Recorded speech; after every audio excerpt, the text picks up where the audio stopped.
Feni general হাসপাতালে dialysis সেবা পেতে সিরিয়াল নিয়ে প্রতিনিয়ত অপেক্ষায় থাকতে হচ্ছে কয়েকশো কিডনি রোগীকে।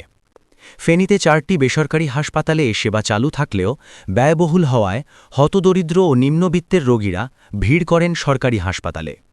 তবে ওষুধ ও সরঞ্জাম সংকট আর লোকবলের অভাবে বিশেষায়িত এই সেবা দিতে হিমশিম খাচ্ছে কর্তৃপক্ষ।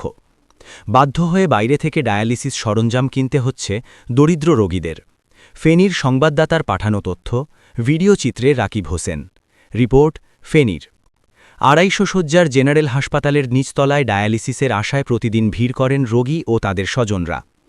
একটি সিরিয়ালের সুযোগ মানেই যেন বেঁচে থাকার সম্ভাবনা, কিন্তু সেই সিরিয়ালই হয়ে উঠেছে সোনার হরিণ।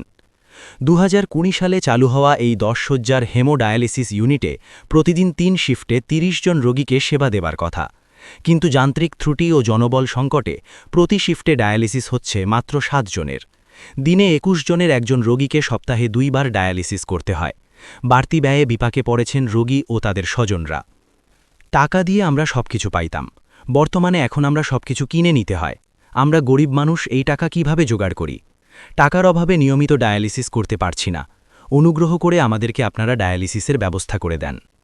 বেসরকারি হাসপাতালে এই চিকিৎসা অত্যন্ত ব্যয়বহুল হওয়ায় অনেকেই সরকারি সেবার আশায় আবেদন করেন, কিন্তু নানা সীমাবদ্ধতায় সবাইকে সেবা দিতে পারছে না হাসপাতাল কর্তৃপক্ষ।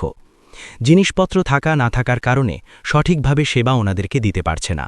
News desk, Feni voice 24।